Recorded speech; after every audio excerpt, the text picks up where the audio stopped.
Investments and Financial Services will come to order. The clerk will call the roll. Chair Capriglione. Here. Representative Lambert. Here. Representative Bojani. Here. Representative Bryant. Representative Frazier. Representative Leo Wilson. Here. Representative Plisa. Representative Van Dever. Here. A quorum is present. As a reminder, anyone present wishing to testify before the committee, please register at the kiosks located in the hallways behind the hearing rooms. If you require assistance in registering or testifying, please contact the committee staff. The chair appreciates the cooperation of the committee and our visitors in preserving order and decorum during today's hearings. The chair lays out House Bill 4306 and recognizes Representative DeRazio to explain the bill. Chair recognizes Representative Bryant as being present.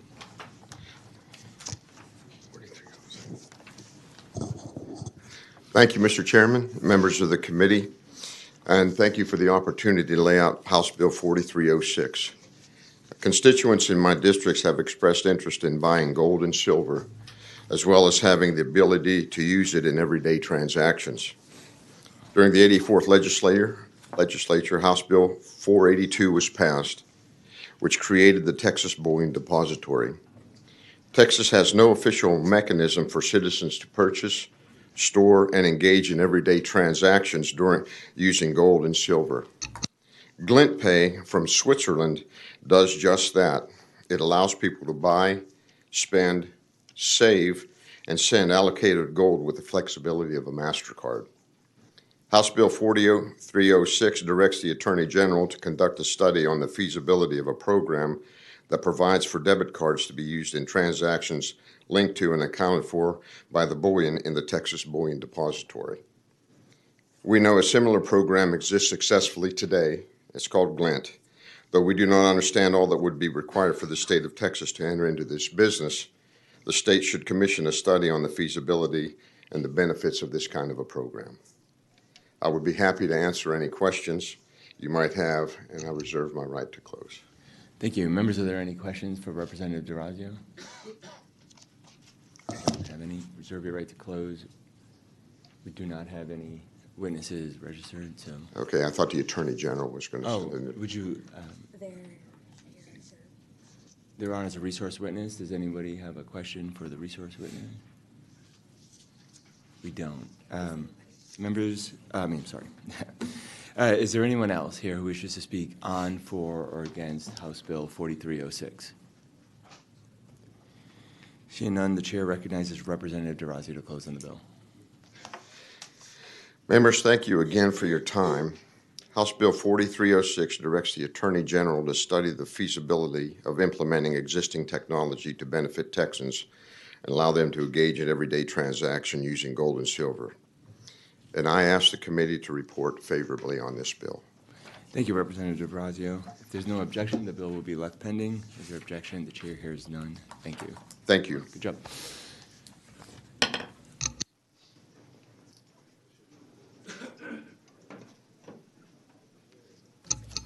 All right, the chair recognizes that Representative Frazier is present.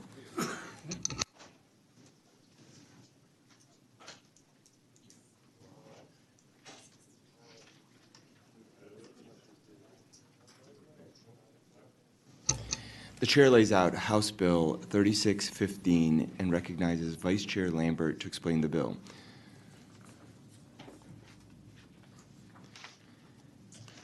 The chair Thank you, Mr. Good morning. The chair offers a committee substitute. Thank you, Mr. Chairman. Thank you, members. I appreciate the opportunity to lay out House Bill 3615, which relates to surcharges imposed for the use of a credit card.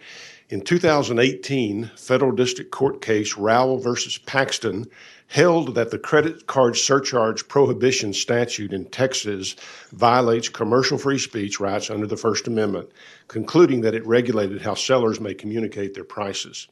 HB 3615 would simply repeal the credit card surcharge prohibition in the Business and Commerce Code, thereby aligning Texas statute with the findings of the courts. Committee substitute to this bill requires merchants to provide notice to customers of the credit card surcharge and that the payment of the surcharge is the responsibility of the card holder. There are witnesses here to testify on the bill. I'm happy to answer any questions and would respectfully reserve the right to close. Thank you. Are there any questions for Vice Chair Lambert? No other further questions. Reserve your right to close. We will proceed to testimony. The chair calls Robert Brazil. Good morning.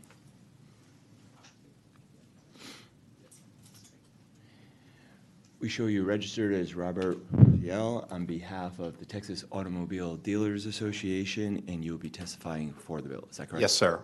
Great. Thank you. Thank you, Mr. Chairman, members of the committee. Rob Brazil with the Texas Automobile Dealers Association, testifying in support of 3615.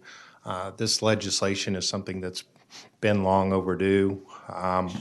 There are a couple of court cases, one a Supreme Court decision out of New York in 2017, and then a Western District of Texas court case in 2018, which basically held the statute that we're talking about today unconstitutional. And this is an effort to simply repeal the issue that has been found unconstitutional both in the United States and Texas.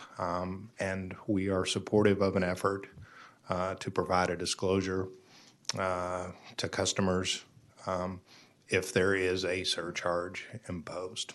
So we're continuing to work with Representative Lambert to make sure that happens in the appropriate way. Thank you. Thank you. Members, are there any questions for Mr. Brazil? If not, thank you for your testimony. Thank you. The chair calls Celeste Embry. Good morning. We show you registered as Celeste Embry on behalf of the Texas Bankers Association, and you will be testifying for the bill. Is that correct? That's correct. Good morning, Mr. Chairman, committee members. My name is Celeste Embry. I represent the Texas Bankers Association, and we are in support of the bill. Vice Chairman Lambert did a great job laying it out. This bill would bring certainty to the issue of credit card surcharging in the state of Texas, and that's something that our bankers support. I'm happy to answer any questions if you have any. Great. Members, are there any questions? Yeah, absolutely. Representative Bryant. I just missed it, I suppose, in the explanation. What's he going to do to surcharges? It's going to repeal the current statutory prohibition on surcharges on credit cards. So right now in the state of Texas, a merchant who accepts a credit card is prohibited by statute from assigning or assessing a surcharge for that. What this bill does is repeal that statutory prohibition, thus meaning that a retailer or restaurant owner can assess a surcharge on a credit card at point of sale. If we vote for the bill, then they can assess a That's correct. surcharge. That's correct. Well, that doesn't sound like a very good idea. Well, they don't have to.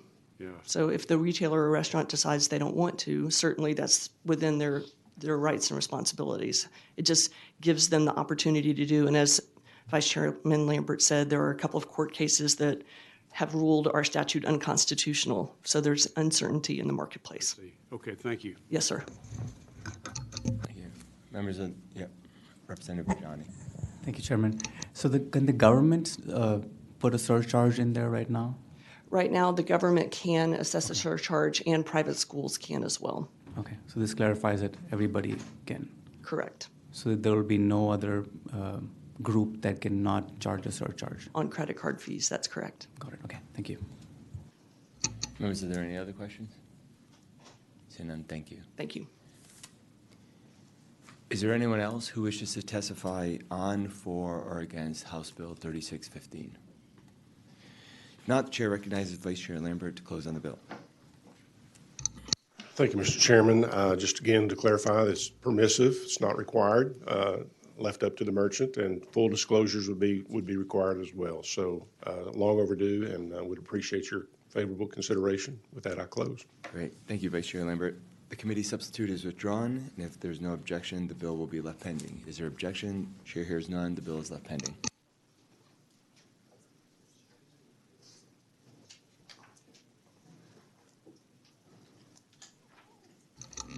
The chair lays out House Bill 3367 and recognizes Chairman Bonin to explain the bill.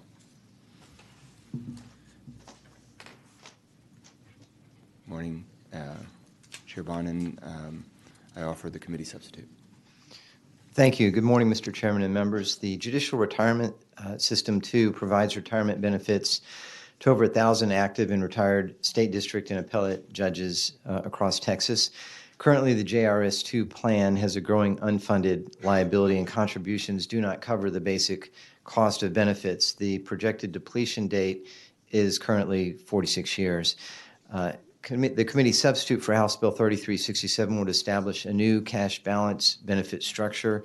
This is what we did for the ERS plan 2 years ago, and this would be for new judges starting on or after September the 1st of 2023. As a result of this change, the current contributions would meet the normal cost of benefits and would meet statutory standards for actuarial soundness with a funding period of 27 years.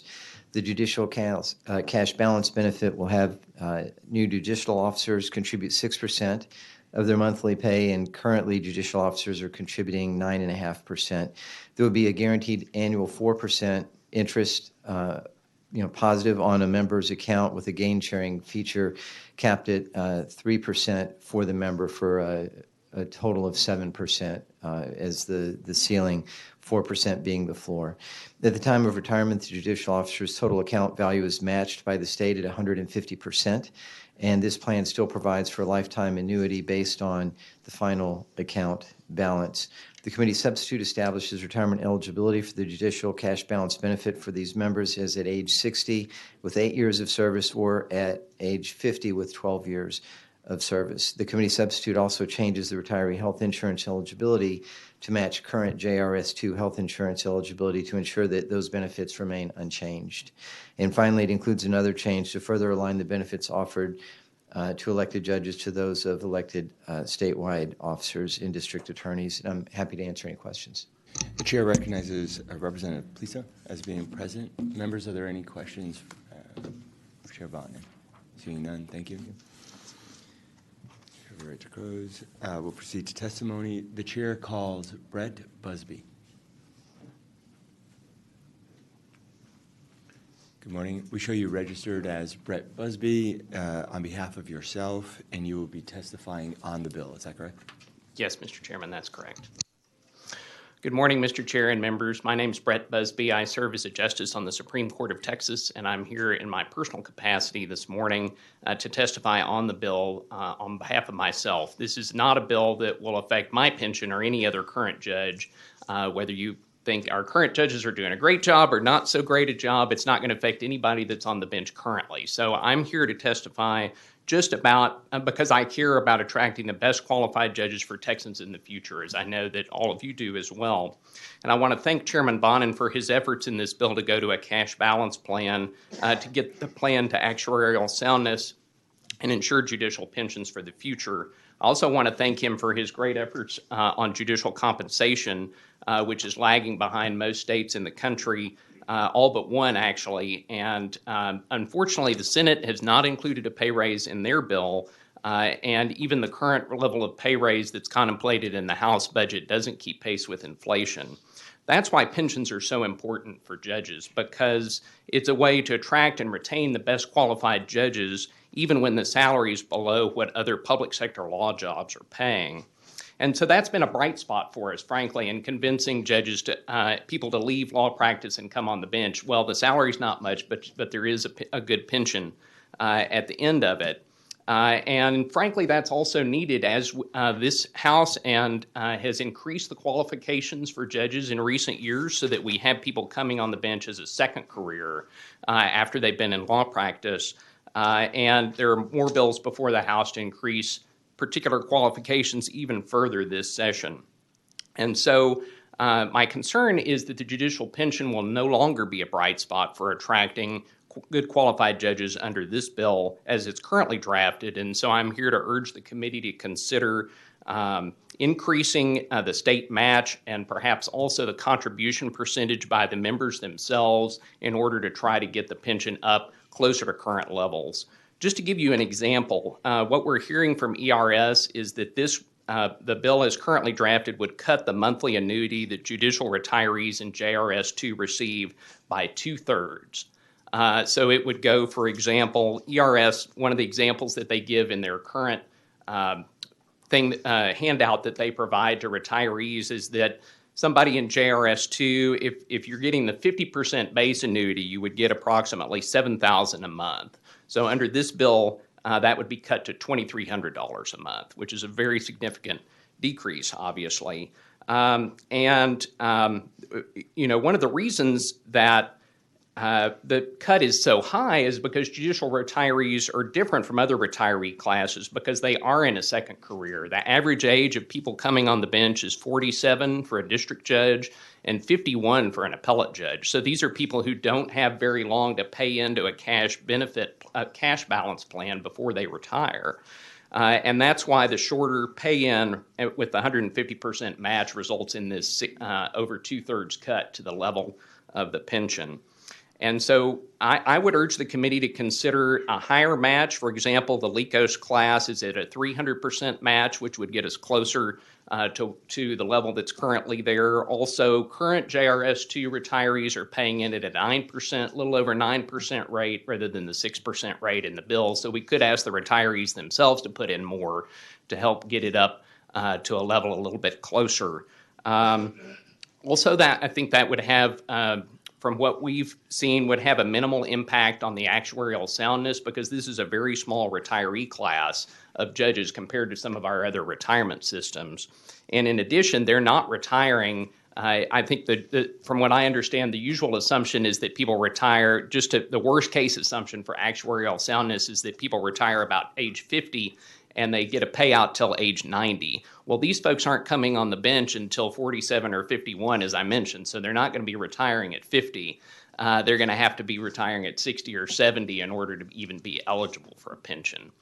So for those reasons, I would ask the committee to consider increasing the state match as well as the pay-in from the members themselves so that we can get this back up closer to what they're making now and continue to attract the best and brightest judges to serve all Texans. Thank you. Members, are there any questions? Thank you for your testimony, Judge. Appreciate your service. Is there anyone else who wishes to testify on, for, or against House Bill 3367? If not, the chair recognizes Chairman Bonin to close on the bill. Thank you, Mr. Chairman. I close. Thank you, Mr. Chairman. The committee substitute is withdrawn, and if there's no objection, the bill will be left pending. Is there objection? The chair hears none. The bill is left pending. The chair lays out House Bill 3495 and recognizes Chairman Bonin to explain the bill. Chair offers a committee substitute. Thank you, Mr. Chambers, Mr. Chairman. The committee substitute for House Bill 3495 corrects some errors for TRS on the Legislative Council draft that you received, and it provides some additional clarification as this legislation pertains to the Comptroller's Office. This legislation will provide TRS with 4 areas that will allow TRS to enhance its investment returns. Those areas are repurchase agreements with the Comptroller, hedge funds, real estate investments, and procurement and contracting flexibility.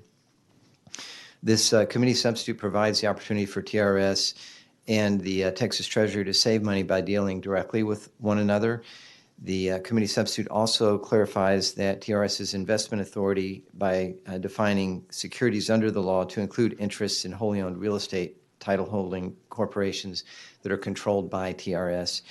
It removes some inhibiting timelines associated with procurement and contracting that places TRS's investment-related procurements at a competitive disadvantage in the marketplace. And then on the comptroller's side, this legislation does 3 things. It allows the trust company and local government investment pools to utilize cleared repurchase pools. It allows the LGIPs to utilize joint account trading for repurchase transactions, and it authorizes the trust company to expand the length of maturity for commercial paper investments from 270 to 365 days. And this mirrors the Texas Public Finance Investment Act.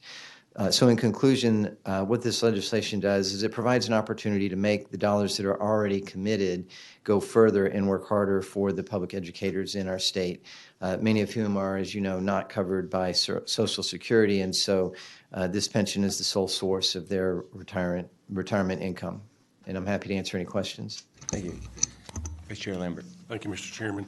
Thank you, Chairman Bonin, for the bill. I just want to clarify, do these expanded investment opportunities fall within the broad guidelines of the investment policy for TRS under a broad? Yeah, so the short answer is yes. And, specifically, for example, I believe with hedge funds, the legislature had actually placed a limit that was outside of the normal policy making that their board would make. And they've been doing this for over 20 years. And so what this would do is allow them to then make those decisions at the TRS level. Thank you. Members, are there any other questions?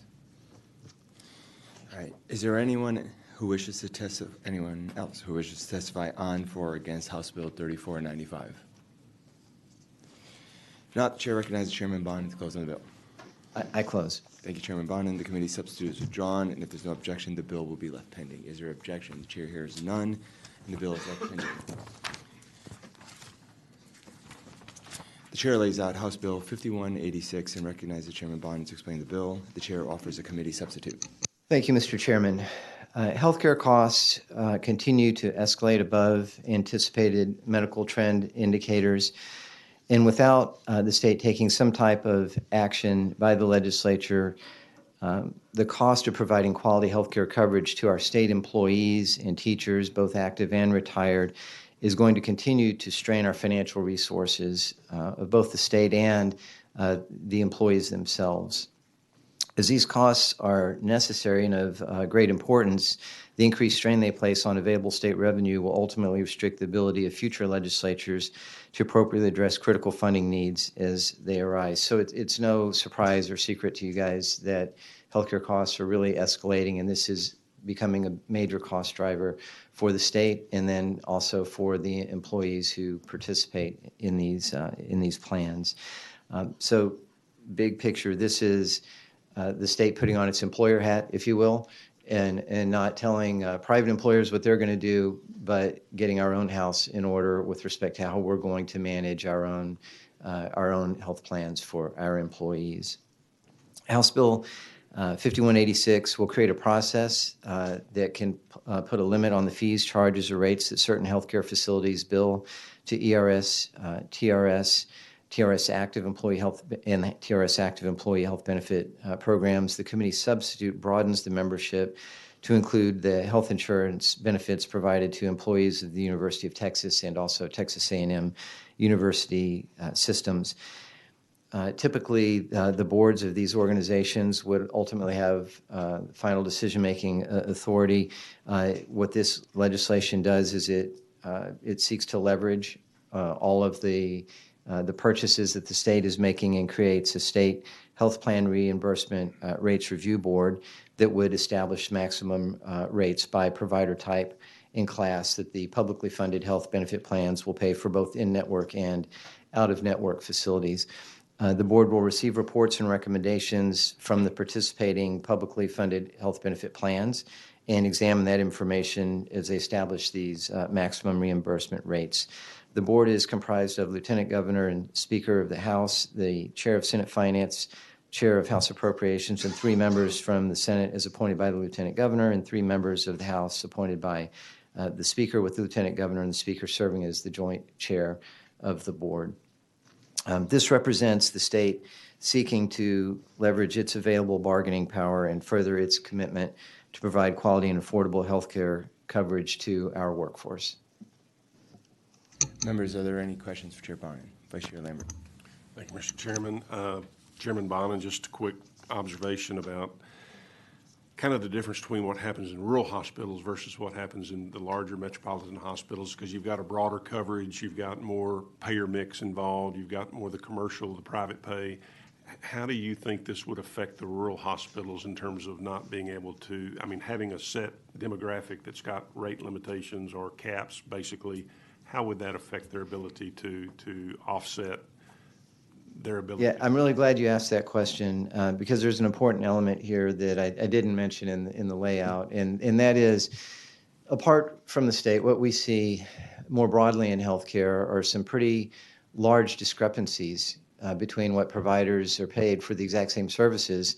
And in just my observation is it really comes down to the brute force of leverage. It's just the bigger you are, the more you can command for payment for the exact same service. And the way this is designed to work is not only to help reduce the cost to the state, but to provide more parity within that cost structure. So for the exact same services, we have some hospitals that command extremely high rates, and then we have others that, not coincidentally, tend to be more rural, that receive lower rates of reimbursement for the exact same services rendered. So I think it would actually benefit those more rural facilities that, just because of a lack of size, don't have the market share to leverage for higher rates currently. Thank you. Representative Bryant. Chairman Bonner, would you kind of straighten up, at least my thinking, a retired employee of the state, the kind you're talking about here, is part of, I think everybody's in Blue Cross Blue Shield, isn't that correct? At least the state employees that are not. Yeah, that may, so over time, the state may use a different vendor, and presently, I do believe it's Blue Cross. So wouldn't the vendor-vendee relationship be between the state and the insurer? It's unclear to me what our relationship is to a hospital. Yeah, so what you're alluding to is that we typically use a managed care company to go out and say, okay, I've got a network, I've got contracted pricing, and then they essentially for a cost allow us to access their network and their pricing. And those efforts are also somewhat siloed because we don't pool ERS, TRS, higher education. And what this seeks to do is to say, wait a minute, we actually cumulatively are spending billions of dollars a year on healthcare, and we should be able to maximize our size and our purchasing power. And this will work, I think, necessarily alongside still having a third party that guides us and assists us through that program. But this is the state taking a more active role in setting some reasonable limits on what we would pay, and not just limits at the top, but to Representative Lambert's point, also maybe a right sizing, if you will, of what we pay. And I would also point out to you that it's not just for retirees. I mean, this would be active employees as well. And ultimately, what we're trying to do is to reduce the cost, kind of bend the cost curve, if you will, because it's been going up at a very significant rate. It would frankly continue to still go up, but hopefully not as rapidly, and we would gain better control over that growing increase in the cost of purchasing services, and that's a shared cost. So the state puts a tremendous amount of money into this, but so do the workers. So do the employees, just as the employees at any other organization or private entity. Are there other groups that put caps on, like you're describing here in your bill? Would we be the only capped group? Well, I think any time that there's a negotiation, there's an effort to get the best pricing that you can get, and that's essentially what this comes down to. And it's structured in such a way that we're not going to put a cap or a number into statute, but rather have a dynamic process where the participating agencies that are already doing this work, right? They already have people hired full-time that do nothing but work on the health plans for the employees of ERS, for TRS, and in higher ed, that provide that feedback, but then it gives us the ability to draw some lines, and that's part of the negotiation process. And if we're not willing as a state to say, look, this is as far as we're willing to go, we'll keep going further. So there is a point where you just have to say, this is what we can accept. And there's no effort here to undercut the market or hurt providers in any way. But we look at the data, and there clearly are outliers. There are some that are big cost drivers, if you will, in the system. And then again, to Representative Lambert's point, we have some that will save, literally a small fraction of reimbursement in terms of rates for the same services, and they're also much lower volume. So there's not often a lot of logic or parity other than some people just have more leverage in the system than others. Part of the implication of my question was what impact it would have on the other customers of these hospitals, other patients, if we drive the cost down, and we're a huge, I guess we are a huge percentage of the hospital's business, then what's going to happen to everybody else? Oh, I don't know that I would say we're a huge part of their book of business. I mean, certainly it's significant. It could have a ripple effect, perhaps, and I'm sure the hospitals are not going to like this because they're not going to profit more from this. But I guess there could be a ripple effect, if you will. In other words, if it were to reestablish a different price range for the market, whereby hospitals are actually still functioning and profitable, there may be other employers who then try to negotiate for comparable or similar rates. But I would also share with you that not everybody's going to go down under this paradigm. I think there's some that are going to actually go up. But there may be some that come down, and some of the ones that come down, ironically, may be state institutions.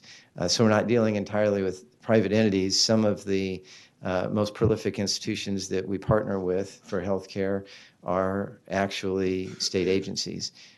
So that's another interesting twist to this. Thank you.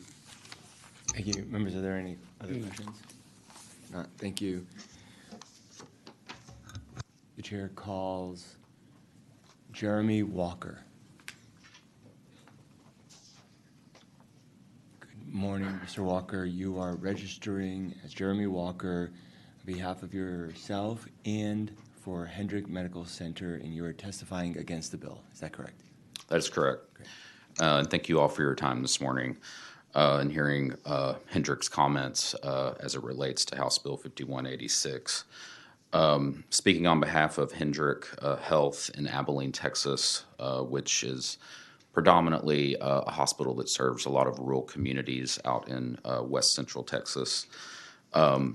We have some significant concerns about these bills, or about this bill, specifically in regards to what a lot of you have already commented on, as it sets price caps for healthcare services, which is fairly unprecedented in the state of Texas.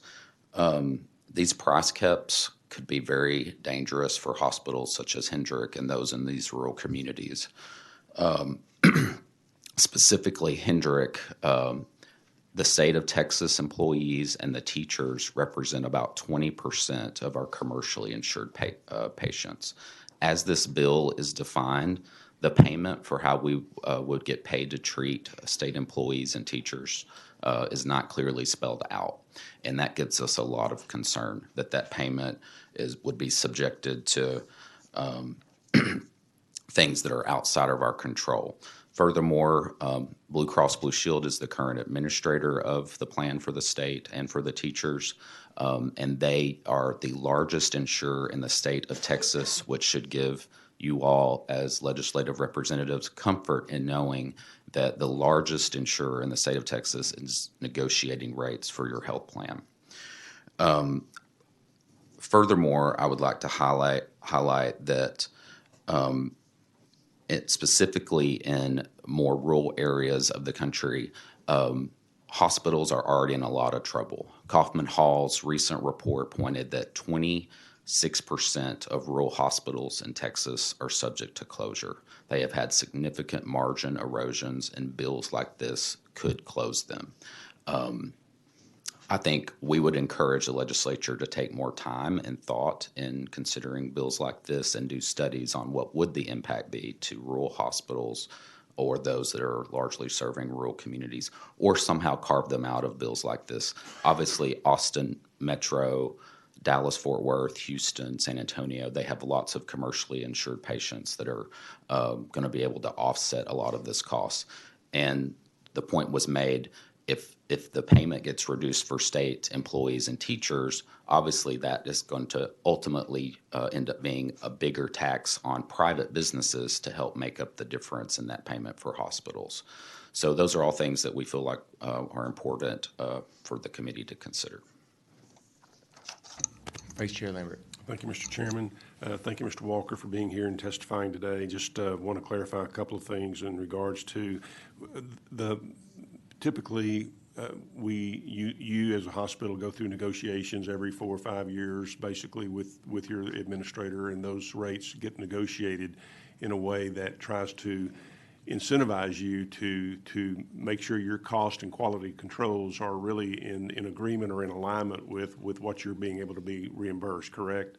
That is correct. So as we negotiate with payers, they already limit what we're able to negotiate as far as rates, and a lot of times that's tied to some sort of inflationary adjustment. And so that's really more in line with what we consider more competition, free market negotiation, and so forth. And that is how you protect our consumers in our area of the state, correct? That's correct. Okay, thank you.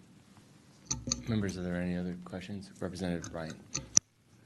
Mr. Walker, if a state employee covered by Blue Cross Blue Shield presents at your hospital, is it obvious to you that he's a state employee? How do you distinguish between him and all your other Blue Cross Blue Shield? Well, sometimes there is identification information on the Blue Cross Blue Shield card as to what specific members are. But to your point, they all get registered to a certain plan and go into a larger bucket. So we would have to invest a lot in knowing when we are treating a state employee or a teacher, and making sure they get registered appropriately and making sure we handle them potentially in a different way than how we handle normal Blue Cross Blue Shield members. Now, you're a business, even though you're a hospital. I mean, you guys have got to have a profit margin, and you've got to be able to reinvest and so forth. How could you avoid increasing your costs or your charges for everybody else if 20% of your customers have a cap? Well, it's quite challenging. We didn't touch on the inflationary pressures that hospitals are under, as we all are throughout the economy, but it's exceptionally bad right now for hospitals. Not only is there a lack of workforce, but when we do find the workforce, we're having to pay a very large premium for that. And to your point about our margins, hospital margins have never been lower than they are today. Many of the rating agencies have downgraded hospitals and put out negative guidance when it comes to our financial outlook. So to your point, it would probably have to result in cuts to services in order to be able to have significant cuts to our revenue be palatable. Are you privately owned? Yes, sir, we are. If you looked at the performance of publicly owned companies whose financial data is made public, what's the typical profile for these companies right now? We studied that somewhat. I don't have the specifics on the larger for-profits like HCA, but I can tell you as an industry whole for the entire country, all hospital margins have come down significantly. But hospitals like Hendrick are not-for-profit private hospitals. We do not collect a tax from our community to support our services, so we are highly dependent upon commercial reimbursement to continue to provide all the services that, quite frankly, we don't even have a choice to provide, like emergency care, trauma services. We provide a lot of hospice services, really the full gamut of care for a very large landmass in West Texas. It's our service area is the equivalent to the size of the state of West Virginia. So we have a lot of rural people coming in and accessing us for services on a routine basis. I guess the question would be, if you're having to bring your costs down, your charges down, what are you bringing them down from? So, I mean, I don't know what your margins are. You guys, you may be hitting a home run every year, and they ought to come down. I don't know the answer to that. I'm happy to answer that question. And our margins typically run between 4% and 5%. This year, because of all the inflationary things I just alluded to, we are expecting to be in the 2% range. So to your point, there is not a lot of margin for error. Thank you. Members, are there any questions? Thank you. Thank you. The chair calls Heather De La Garza.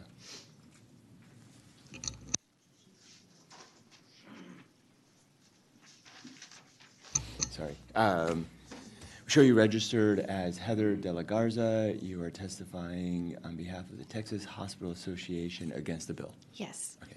Good morning, Mr. Chairman, members. I'm Heather De La Garza, Assistant General Counsel for the Texas Hospital Association, and I'm testifying on behalf of THA and its more than 650 members in respectful opposition to House Bill 5186. Just a point of note, we had not seen the committee substitute that was laid out by Chairman Bonin just now. We just received it a few minutes ago, so we are still in opposition. Will remain so until we have a chance to review the committee substitute and see what has changed from the bill as filed. So my testimony is largely based on the bill as filed, but I'm happy to answer any questions after I conclude my prepared remarks. HB 5186 would impose rate caps set by the legislature on the amounts hospital would be entitled to receive for healthcare services provided to ERS, TRS, UT system, and A&M system health plan employees. Passage of this bill would set Texas on a dangerous course of government-mandated rate setting. Hospitals and health plans are currently free to negotiate rates and network agreements that reflect the individual characteristics of the market. The state and federal governments have placed increased importance on utilizing private businesses to administer health plans through managed care, not only in ERS, TRS, and state university health plans, but also in Medicare through Medicare Advantage and through Medicaid and through Medicaid managed care. The bill would represent a significant step backwards into fee-for-service delivery of health insurance. As Texans and Texas hospitals have learned over the past few years, external factors can greatly affect the cost of doing business. THA believes that hospitals and health insurance companies need the ability to proactively respond to market forces and not be constrained by government rate setting or worse, or government rate setting. Paying a provider less does not lower the cost to provide health care. The cost to staff and equip a hospital remains the same, or at times even increases depending on external market forces. Hospital revenues growth is still significantly lagging behind expenses, resulting in negative margins in nearly half of Texas hospitals in 2022. A government-imposed limitation on prices that could trickle into the private market through legislative mandate or otherwise will only further limit revenue, potentially putting many hospitals of all shapes and sizes in precarious financial positions. We understand Chairman Bonin's concern about the cost of health care and share those concerns. With price transparency laws now in place, hospitals have publicly posted their gross and negotiated prices on the internet. If price transparency works as many believe it will, the free market should, on its own, drive down costs of health care by incentivizing providers to charge lower prices for high-quality health care in order to remain competitive with their peers. Providers can get there on their own. They don't need the government to do it for them. We have shared these concerns with Chairman Bonin's office, and we thank and appreciate his willingness to discuss the legislation with us. Thank you for the opportunity to testify today, and I'm happy to answer questions. Vice Chair Lambert. Thank you, Mr. Chairman. Thank you for your testimony today, and thank you for coming. Just in regards to the previous testimony, would you agree that rural health care and rural hospitals are really under attack, and that we've seen closures consistently over the last 4 or 5 years, and we have other closures that are probably going to occur in the next? Yes, I think that's accurate, Representative Lambert. And in fact, we do know that some rural hospitals have had to take advantage of a new federal designation that was recently put in place called the Rural Emergency Hospital. We call it an unlimited emergency hospital here in Texas, I believe. And that is an effort by the federal government to allow rural facilities to remain open. However, they are limited to only providing ER care and outpatient services, and then there's some other services they can provide. They've had to transition to those fairly quickly. In fact, there was a need for emergency rulemaking in order to do that. I know there have been 3 in my district in some of the smaller communities that I represent. What about the question I think Representative Bryant raised? Do you see this really giving rural hospitals either a choice of raising prices for their other class of consumers and patient care, or do you see them having to cut services? I think both potentially are on the table. I think in order to make up the difference, there would result in some cost shifting to commercial. in the private market. And if you can't afford to keep service lines open, yes, some of those service lines might have to be eliminated or stopped. Thank you. I have a question for you. Yes.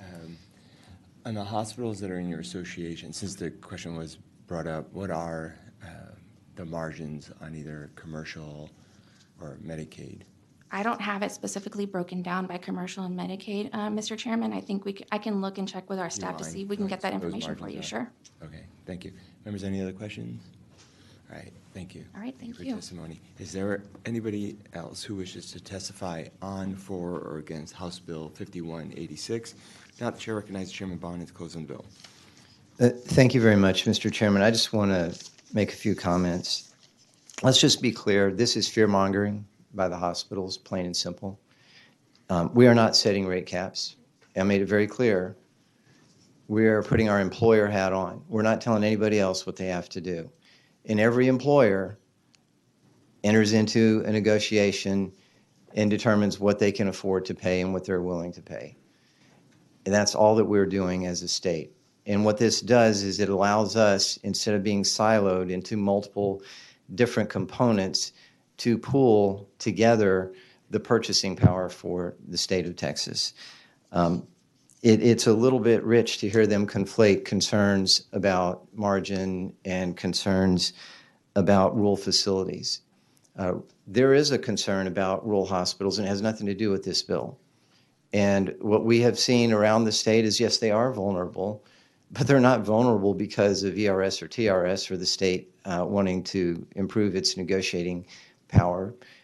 In fact, the rural hospitals in this paradigm would likely benefit because they are currently the ones that are at the bottom in terms of what they are allowed or successfully able to negotiate for. And frankly, what we're seeing is massive consolidation in the healthcare marketplace. And so rural facilities are either closing or they're being acquired by larger systems. And then the people in those communities, because I've seen it in my community, get really excited because, oh, hey, the big system came in and they're going to help out. And they don't do that. They don't invest in those facilities. They use them as an entry portal, essentially as a glorified triage system to then transfer to the mothership. This does not help or hurt that situation. I view that as a distraction to the actual issue at hand. There's some very interesting practices that were experienced or observed in the last couple of years. The state provided in federal relief dollars over $7 billion for hospital staffing. We didn't do that with any cost share. We didn't say, look, your traveling nurses are going to cost you twice as much, so you pay half and we'll pay half. We paid the whole thing. And they kept asking for more until we decided, you know what, $7 to $8 billion over 2 years is enough. We're not going to do that any longer. And then back home, I learned through a colleague, we had a local system that would book the revenues at the system level, book the expenses at the hospital level.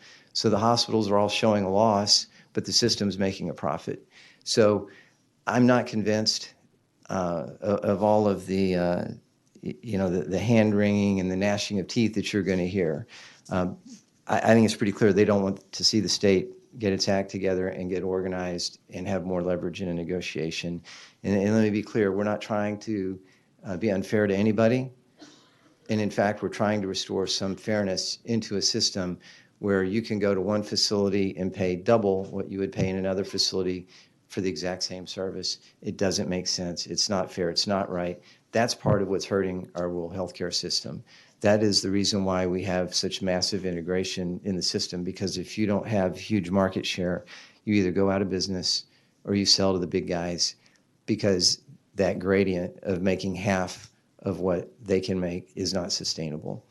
So it's a dysfunctional system. We're not going to fix it all in this bill, but we can at least, as stewards of the taxpayers' dollars, be more responsible in what we do. And I'm happy to work with the THA and with the rural hospitals, but I fear they're being used a bit to create fear over this legislation, and they're not the ones that actually would be most significantly impacted by it.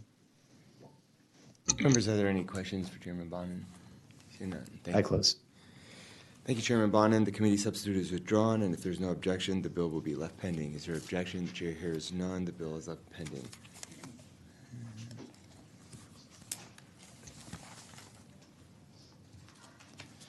The chair lays out House Bill 1384 and recognizes Representative Ordaz to explain the bill. Thank you. Thank you, Chairman, members, for giving me this opportunity to present this legislation. I just want to say quickly, we all have legislation that we care deeply about. We have those issues that we're personally passionate about. This one in particular is very important to me because it's personal to me. My dad was a small business owner. He fixed TVs for a living. My mother, retired educator. And back in high school, we fell on some hard times, and I really didn't know what was going on at the time. I know that my parents were struggling financially. I couldn't quite figure out what was going on. And sadly, my junior year in high school, my parents, and this is a story I don't share often, but it's just something personal that I feel it's important to share. My parents filed for bankruptcy, and I had no idea why. I took a full-time job in high school. I was very active in high school, didn't get out till wee hours of the night and had to wake up very early for school the next day to help my parents make ends meet. Later on, I find out in college, when I started delving into the finances, my dad, as I mentioned, was a small business owner at the time, fell on some hard times, and he ended up getting a payday loan. And that loan ended up resulting in a vicious cycle of debt that we just sadly couldn't get out of. But thankfully, after years of hard work, I was able to pay off those debts for them and bought them their first home back in 2014. I was sitting on city council at the time, and I was very grateful at the time to work on some legislation back home at the city of El Paso to protect consumers in the future from these payday lending practices. And you all have heard this. Predatory lending affects millions of Texans every year. Under the Texas Finance Code, lenders are prohibited from charging more than 10% interest. However, payday lending businesses are not classified as lenders. They are credit service organizations or credit access businesses, which serve as a broker for that loan that have little to no regulations governing them, which is why we see astronomical interest rates. The broker will get a loan from a regulated lender for a fair rate under 10% and then charge the customer high fees with severe penalties if the entire loan is not paid off, keeping them in a cycle of debt. When you and I take out a loan, we look at the principal, we look at the interest to see what rate is best for us. In these cases, these fees are already wrapped up into these loans, making it very difficult for hardworking Texans to get out of that cycle of debt. And you may ask why people may accept to choose these types of loans. You heard just a story about my father. Sadly, a lot of vulnerable populations who fall on hard times. Many military, many students, a lot of small business owners end up falling prey to these practices when they're just trying to make ends meet, trying to put food on the table, and trying to provide for their family. And even before the COVID pandemic, payday lenders have taken advantage of some of the most economically disadvantaged Texans, especially in Black and Latino communities. 2019 FDIC survey found that while Black and Latino households made up only 45% of those surveyed in Texas, 74% of them reported using payday loans. And it comes at no surprise that during the global pandemic and during the economic slowdown, as Texans struggled, more of our residents were lured into this financial black hole. According to the Texas Office of Consumer Credit Commissioner, in just 3 quarters of 2020, payday lending companies recorded over $500 million in fees from Texans. In addition, many of those companies operate outside of Texas, taking money away from our local economy. The purpose of the bill is simple. I know this is a very difficult feat to talk about payday lending in the state of Texas, so we were trying to focus on how we can help hardworking Texans during hard financial times like a pandemic. So as Texans are enduring the hardships that come from declared disasters and are just trying to put pieces back together for their families, predatory lenders should not have free rein to use those desperate economic times to make a very bad situation worse for the people of our state. So what this bill will do is institute a 30% interest rate cap on payday loans during a declared disaster. And this protection will maintain consumers' access to credit without getting themselves trapped in the cycle of debt. You'll hear from witnesses who will share testimony about Texans who are trapped by these unfair loans and solutions that may be taken to protect Texans against these practices. Leslie Pettyjohn, who is the Texas Consumer Credit Commissioner, is here to answer any questions as a resource witness. And I thank you all for your attention, and I reserve the right to close. Thank you. Members, are there any questions for Representative Ordad? None. Thank you. The chair calls Rob Norcross.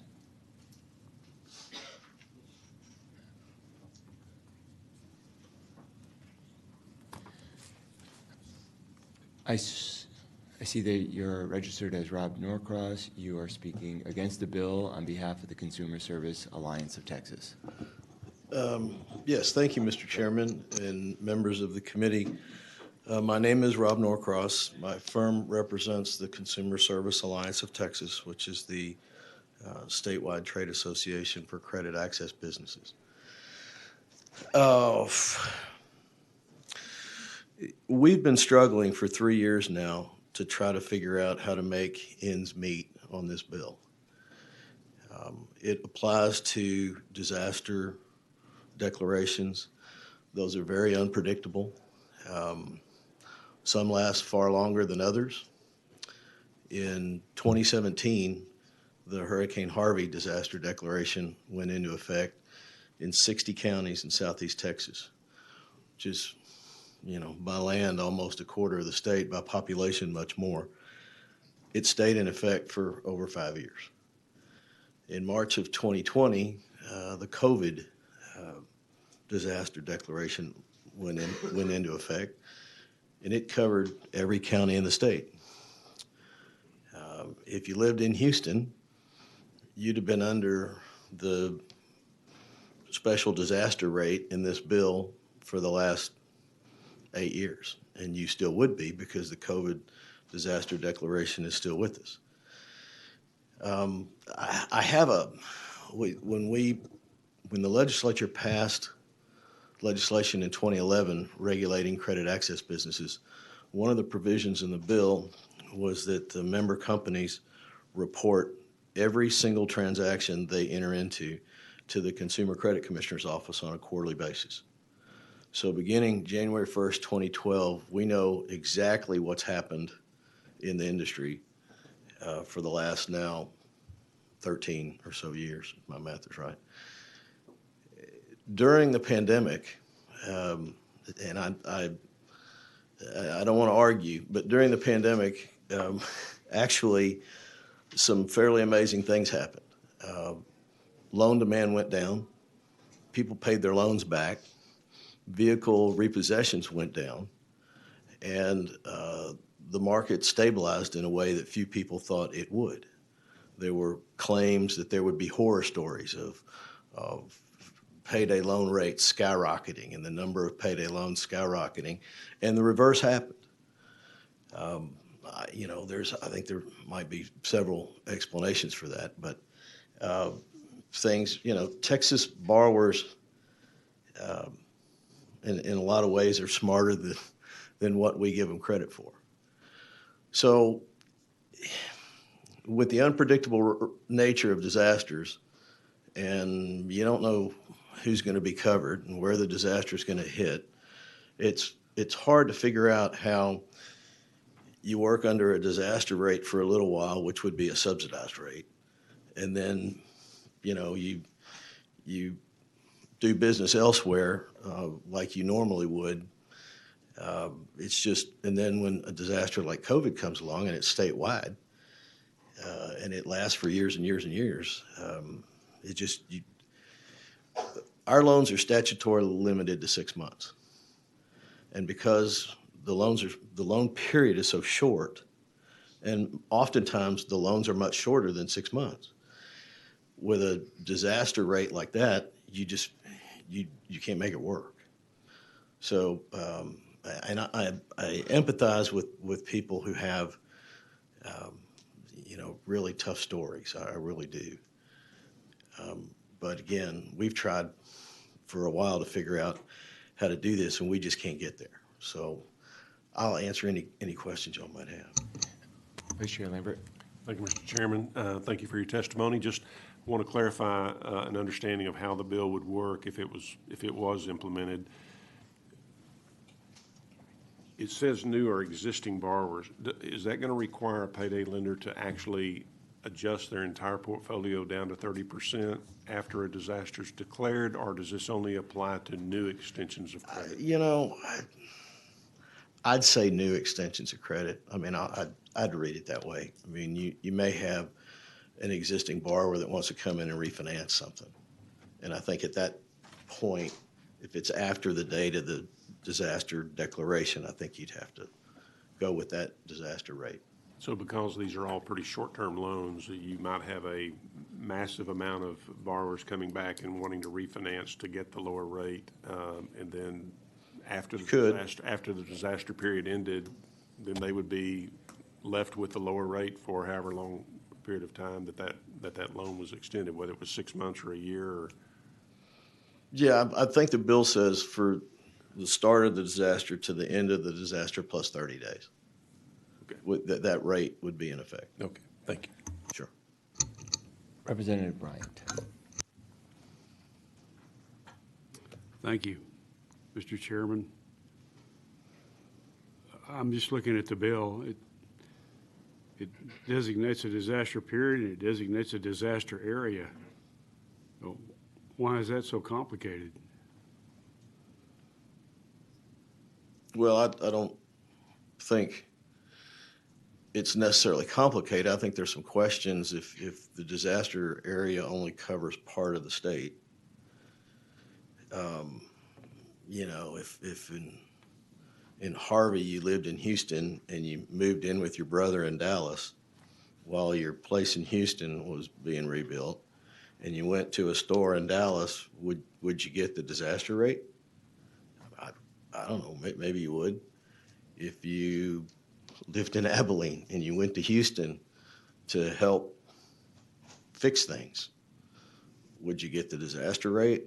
I mean, it would lead everybody to believe that it would apply to the people that live in those counties that the disaster declaration applies to. But we could probably fix that by rule. Mm-hmm. But, and then when it's statewide like COVID, which is, in my memory, the first one, I don't recall another statewide disaster declaration, but, that makes obviously easier but tougher given the rate structure and our statutory limitation on 6 months. If I borrow $1,000 from you, or what's an average loan in your industry? The average loan today is around $600 or $700. Okay, let's just make it a round number of $1,000. Yeah. I pay it back in 6 months. How much interest do I pay? You'll probably pay about the amount that you borrowed. $1,000? A little bit less, probably. That includes fees and everything? That's the whole, it's interest, fees, whole ball of wax. That's pretty high, to say the least. It's shocking, actually. It is. Yeah. So why wouldn't we put a 30% limit on you permanently across the board?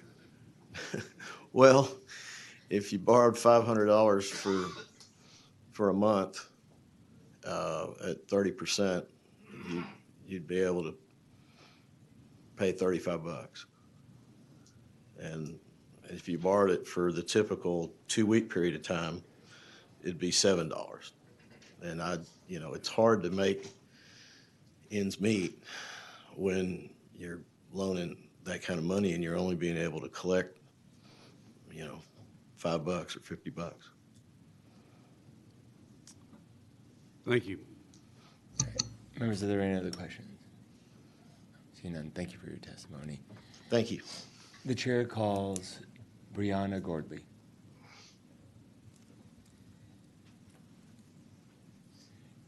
Good morning. I show you registered as Brianna Gordley. You are speaking on behalf of Texas Appleseed for the bill. Is that correct? Yes, can you all hear me? Morning. Yes. Thank you so much, Chairman, Vice Chair, committee members. My name is Brianna Gordley. I represent Texas Appleseed as a policy analyst for our Fair Financial Services project, and I'm here to testify in support of 1384. This is not the last time you're going to see me, so I apologize for the repetitive introductions. House Bill 1384 is exactly the type of meaningful approach we believe Texans deserve when it comes to providing them with accessible and affordable credit during a declared disaster period. Restricting the interest rates of payday loans or credit access businesses or credit service organizations, whatever you want to call them, to 30% during a declared disaster is what we need to see for Texans. We want to support a period of resiliency and stability and support. We don't want Texans to be focused on paying back exorbitant interest rates. Representative Bryant, you are correct. The interest rates are over double what the original cost of the loan is, and that's very concerning as it stands. The very unique structure of payday lending in our state is a very bad problem, and at least during a disaster period, if we can't regulate these products effectively in real time, at least during a disaster, we should be giving Texans the opportunity to pick themselves back up, access affordable credit, and keep moving forward. And so we are here to support this bill. This is the type of regulation we really do believe will be beneficial to Texans. We can't predict emergencies. We don't know when things are going to come up, but we just want to be sure that when they do, because they will, that Texans aren't picking up pieces of interest rates of a loan when they're trying to pick up pieces of their lives. I'm happy to answer any questions if you have any. Members, are there any questions? Thank you for your testimony. Thank you both. Thank you all. The chair calls Jenny Andrews. Good morning. We show you registered as Jenny Andrews. You are here today on behalf of the Texas Catholic Conference of Bishops, and you will be speaking for the bill, correct? Yes, sir. Good morning. My name is Jenny Andrews. I'm a policy analyst with the Texas Catholic Conference of Bishops, and I'm testifying this morning in support of HB 1384, which would protect victims of natural disaster against predatory lending. Additionally, other disasters. The Texas bishops support prioritizing the poor and vulnerable when addressing social and economic needs through public policy. We seek to assist those who are in greatest need through various means, including opposing usurious loans such as payday and auto title lending and certain cash advances. We believe strongly in putting reasonable limits on fees and interest rates whenever possible.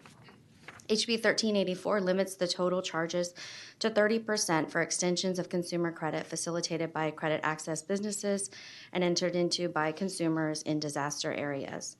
We believe this is a reasonable limit affecting people who have just experienced a natural or other disaster. We have longstanding experience in this area. Our Catholic Charities have a long history providing direct assistance and long-term case management during disasters.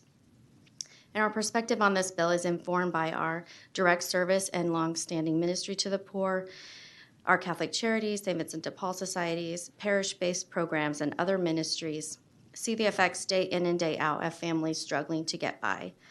While we recognize that poor communities have often been underserved by traditional financial institutions and need access to credit, these types of loans only exacerbate the problems with exorbitant interest rates and onerous terms. This is why we support alternative financial products such as St. Vincent de Paul's mini loan program, payday conversion loans, and we promote our Catholic Charities financial assistance programs.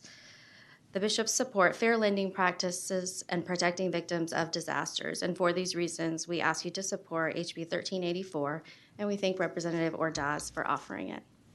Thank you. Members, do we have any questions for the witness? Thank you. Appreciate it. The chair calls John Litzler.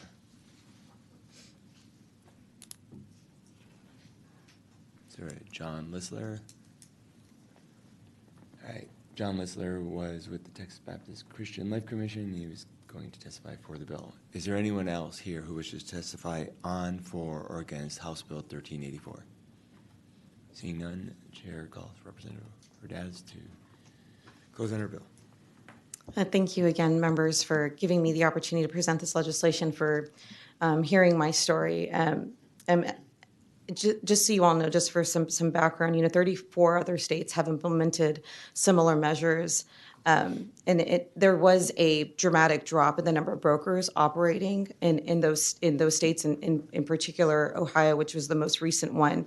But then shortly after, these companies started operating again, but offering fair loans for hardworking families in those states. So it is possible, and we feel this is a reasonable solution. It's a step in the right direction, just to help Texas consumers in times of unprecedented financial crisis.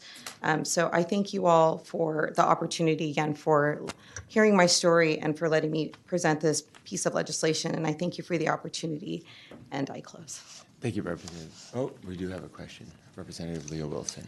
When somebody takes out one of the loans, do you feel like it's fully disclosed to them that, they're taking out $1,000 and the interest and all of that they're going to have to pay when they pay it back? So I can speak on behalf of my father when he had when I was talking to him about these measures. I mean, it's a lot of legal jargon when you're reading through these documents. It's very clear when you're driving by some of these places and it's like payday. I mean, it's just fast cash, sign now, no credit check, just things like that, get cash now. And so you sign quickly, not reading a lot of that. There's some measures like what we did in the city of El Paso that did make it clear to ensure that consumers did know these are the fees, this is how long it's going to take, this is what you're going to pay up front. But there's only been a few cities in the state of Texas that have implemented measures like that. There's some here that I know Representative Bajani's district, also Representative Placia, Caprileone in Galveston as well, that have implemented similar measures to ensure that consumers are protected. But we're talking about a statewide measure, there is currently not one. Okay, thank you. Thank you, members. Are there any other questions? Thank you, Representative Ordaz. Thank you. If there's no objection, the bill will be left pending. Is there objection? The chair hears none. The bill is left pending. Chair lays out House Bill 3254 and recognizes Chairman Burns to explain the bill. Thank you, Mr. Chairman. Good morning, members. Thank you for letting me lay out House Bill 3254. So basically, from around 2001 to 2010, there was a grace period for state employees that had to wait 3 months before they could contribute to ERS and accrue service time when they became new employees. If an employee left state employment or changed jobs within that 3-month period, a gap of service of even like 1 day, the clock would start over. Unfortunately, there were a select few employees in high transfer positions like those we have here in the Capitol, where committee changes, members change, all those kind of things. Folks might leave employment literally for a day, and they would have to start that waiting period over. As state employees, they are entitled to purchase this 3-month waiting period back from ERS, but ERS is interpreting the statute in such a way that these employees can only purchase one of those 3-month periods.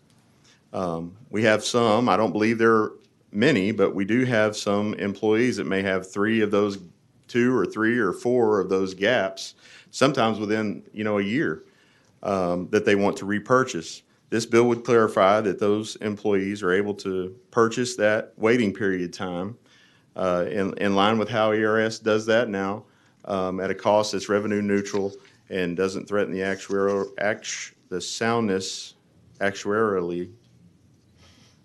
I don't think I'm saying that correct. Anyways, keeps it all good. So that's it, and happy to answer any questions. Thank you. Members, are there any questions for Chairman Burns on the actuarial soundness of the fund? Perfect. Seeing none. Is there anyone, we don't have anyone registered, so is there anyone else here who wishes to testify on, for, or against House Bill 3254? Seeing none, Chairman Burns, if you'll close on the bill. You bet. Thank you for hearing this. Again, I think it just clarifies the law so that those employees can repurchase that time. That's it. Thank you. Appreciate it. Thank you, Chairman Burns. If there's no objection, the bill will be left pending. Is there objection? The chair hears none, and the bill is left pending. Chair lays out House Bill 2087 and recognizes Representative Perez.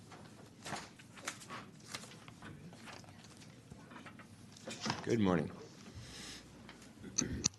Good morning. Chairman Cariglio, Vice Chair Lambert, and members of the committee, thank you for allowing me to lay out House Bill 2087 before you today. HB 2087 updates the definitions, purposes, and duties of the Financial Crimes Intelligence Center. During the 87th legislative session, we passed House Bill 2106, which transferred rulemaking authority for card skimmers at gas pumps to the TDLR and established the Financial Crimes Intelligence Center. The FCIC officially opened in January of 22. The goal was to coordinate law enforcement efforts to better combat card skimming at gas pumps and organized financial crimes in Texas. According to the FCIC 22 annual report, in the first year of operational status, the FCIC prevented nearly $49 million in monetary loss. The first 3 months of 2023, January through March, $58 million in monetary loss was prevented. The FCIC has far exceeded their expectations. The center started with card skimming at gas pumps and began receiving cases that involved ATM skimming, ATM malware attacks, point-of-sale skimming, organized check forgery, identity theft related to automobile loan fraud, and other related crimes. By the end of 2022, FCIC investigators were working alongside and assisting almost every major law enforcement agency in Texas, including DPS. In April 2022, the center was seeing a new trend in financial crime, large-scale fuel thefts. These crimes were being committed by the same organized groups that were committing card skimming at gas pumps. HB 2087 expands the scope of the FCIC to include motor fuel theft. Texas has taken the lead on tackling organized financial crimes. HB 2087 builds upon our work from the last two sessions so that Texas can continue to be a model for other states. With us here today, we have Jessica Escobar with the Texas Department of Licensing and Regulation as a resource witness to speak on the bill and answer any questions you may have. So with that, Mr. Chairman, I respectfully request the right to close. Thank you. Members, are there any questions for Representative Perez? Thank you. The chair calls Lance Long.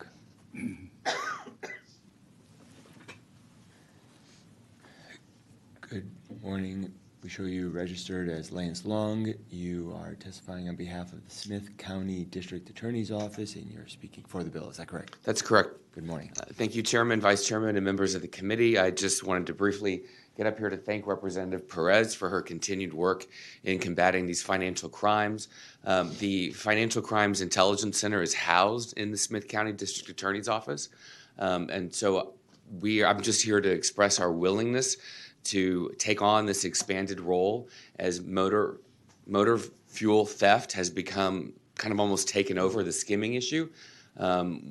We're here ready and willing and able to help all the state agencies in combating this problem and taking it on. And again, the main reason I'm here is to show our support for the bill and to thank Representative Perez for her work in this area. Great. Thank you. Members, are there any questions? Representative Bajani. Thank you, Chairman. I'm surprised this bill is being heard here. I feel like it's an intersection of criminal jurisprudence. I'm used to being in criminal jurisprudence, that's right. I was there yesterday. I don't know if you presented this similar bill over there. Okay. All right. Do you know why it's in PIFs? I have no idea. I was there yesterday for her bill yesterday in criminal jurisprudence. All right, good to know. But it's a good bill. I'm in gas station industry, and I've been exposed to skimming and all the other people. Thank you. Thank you. Thank you. Appreciate it. Is there anyone else here who wishes to testify on, for, or against House Bill 2087? Seeing none, the chair calls Representative Perez. Just wanted to say thank you very much. We have been very successful in combating the card skimming. We pretty much have the toughest laws in the state of Texas. And it's like, don't mess with Texas. We'll get you. So we just want to expand on that. And with that, Mr. Chairman, I close. Sure. We are happy you're here in this committee with your bill. And I just want to thank you for all the work you've done on financial crimes over the years. I've worked with you and had the chance to see you doing this in a bunch of different committees, and we appreciate it. Thank you. Thank you.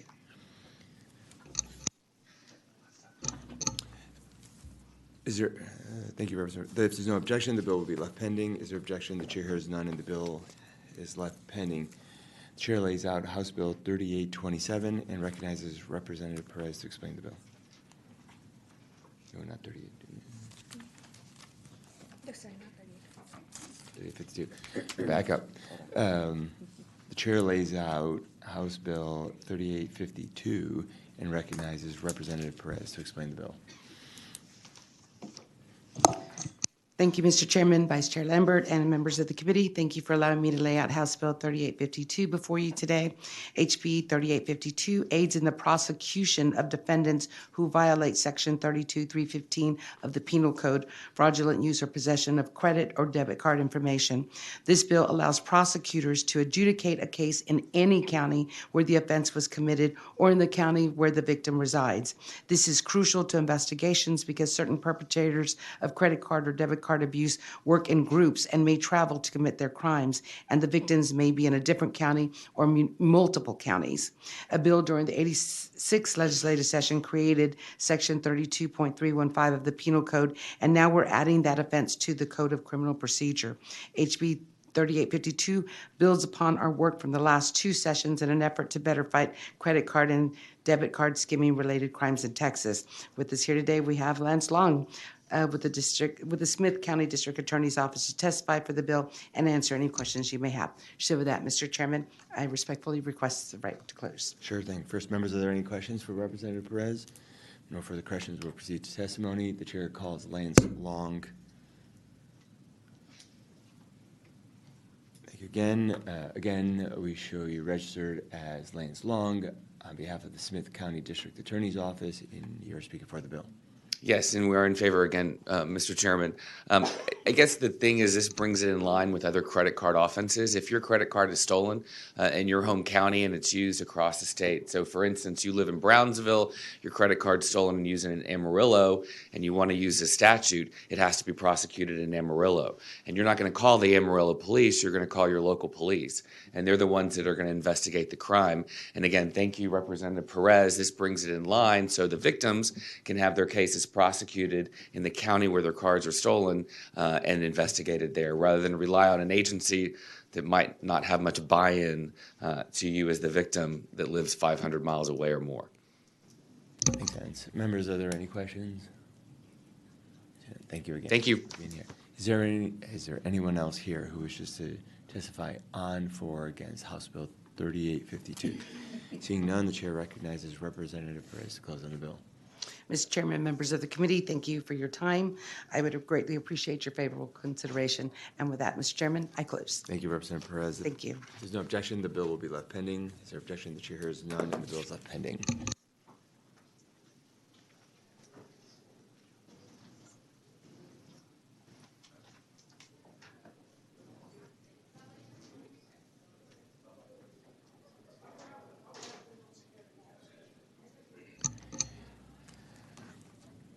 All right. Since Representative Vo is absent, the chair lays out House Bill 3886 and recognizes Representative Bryant to explain the bill. Before he does so, the chair will offer committee substitute.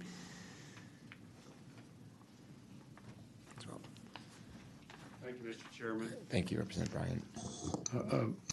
Members, Mr. Vo has, in this bill, discovered a way to save the state about $40 million in the first 5 years, and up to, for 10 years, $287 million, which is a pretty significant amount of money, by identifying each participant or covered dependent of the employee retirement system who is eligible to enroll in Medicare and medical insurance or Social Security disability benefits, but who is not enrolled. So by establishing a program for ERS to identify those people who are not enrolled and get them enrolled, then we save the amount of money which I mentioned when I first began discussing the bill. So HB 3886 would ensure delivery of all health care resources available to their participants, but at the same time make sure that they're enrolled in collateral programs that they're eligible for which would relieve the state of that much of the cost of providing them health care. And I believe there are witnesses. Paul, are there any questions for Representative Bryant? Seeing none, thank you. The chair calls Michael Neal.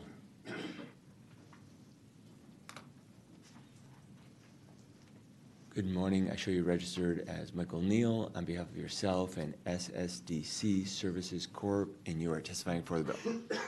Yes, thank you, Mr. Chairman, members of the committee. As Representative Bryant laid out, what we're looking to do, or what the state does, is that there are employees of the state that retire under the age of 65. Fortunately, most of them retire healthy and happy, but ultimately they become disabled and would be unable to work if they needed to. Many of these individuals are aware that they're still eligible for Social Security disability. They apply, and 2 years after they're deemed disabled, receive Medicare Part A and enroll in Medicare Part B. Many are not aware of the fact that they're still eligible for Social Security disability, and they don't choose to pursue that benefit. Ultimately, what this bill proposes is that there is an ongoing program to identify people that have received Medicare and therefore ensure that Medicare is coordinated appropriately, and to educate and engage individuals that may not realize they're still eligible for Social Security disability so that they can obtain that benefit, which is often not an offset, it's additional income for the individual, as well as Medicare, the recipient receiving Medicare after that, in which case would pay primary for that individual until they reach age 65. Happy to answer any questions. Thank you, members. Are there any questions? Seeing none, thank you for your testimony. Is there anyone else here who wishes to testify on, for, or against House Bill 3886? If not, the chair recognizes Representative Bryant to close on the bill. I close, Mr. Chairman. Thank you, Representative Bryant. The committee substitute is withdrawn. If there's no objection, the bill will be left pending. Is there objection? The chair has none, and the bill is left pending.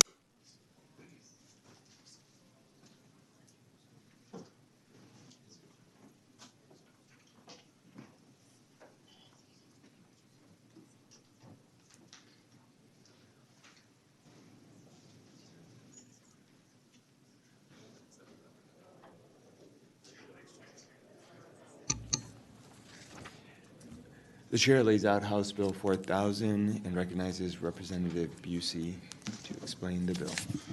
Thank you, Mr. Chairman and members, for allowing me the opportunity to lay out House Bill 4000. House Bill 4000 would amend the governing statute for the City of Austin Employees Retirement System to ensure the long-term financial stability of the system. This is a proactive, agreed-upon, comprehensive framework between the City of Austin Employee Retirement System and its plan sponsor and the City of Austin. The legislation employs a similar model as recently approved legislation for 3 Houston pension systems and the Austin Police Retirement System. Key provisions of the legislation include increasing the member contribution rate from 8% to 10% over 2 years, establishing an actuarially determined employer contribution with limits on the maximum employer contributions, eliminating the unfunded actuarial accrued liability on a fixed 30-year schedule, establishing a process for future COLAs, which require certification by the system's actuary that the COLA can be provided within actuarial guidelines, approval by the system's Board of Trustees, and approval by the City Council before legislation enabling the COLA can be approved. Reducing financial risk and mitigate financial losses by restructuring the conditions associated with service purchases, military service purchases, and sick leave conversions, and creating a more balanced Board of Trustees with the conversion of 1 active member position to a city-appointed position. I want to thank you all for hearing this bill. Chris Hansen, the Executive Director of City of Austin Employee Retirement System, here is available to speak to more specifics and technicalities. Happy to answer any questions and would like to reserve my right to close. Members, do we have any questions for Representative Busey? Seeing none, thank you. Thank you, Chairman. So your right to close. The chair calls Christopher Hansen.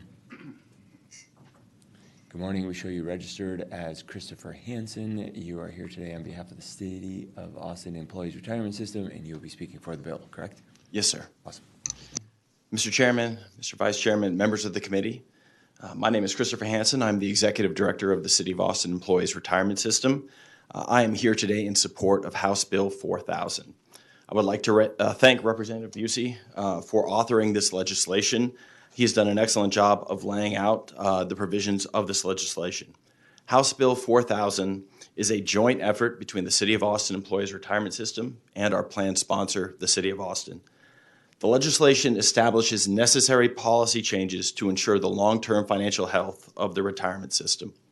I would like to note, in support from the City of Austin, Mr. Ed Vanino, Chief Financial Officer of the City of Austin, is here in support of House Bill 4000 to speak to the collaborative effort by both parties involved in bringing this legislation forward. I very much appreciate the opportunity to speak in support of House Bill 4000, and I would be happy to answer any questions the committee may have now. Members, are there any questions? See none. Thank you for your testimony today. Is there anyone else here who wishes to testify on, for, or against House Bill 4000? Seeing none, the chair calls Representative Busey to close on the bill. Thank you, Mr. Chairman. This is agreed upon by all the parties involved. I ask for y'all's favorable consideration, and I close. Thank you, Representative Busey. If there's no objection, the bill will be left pending. Is there objection? The chair hears none, and the bill is left pending.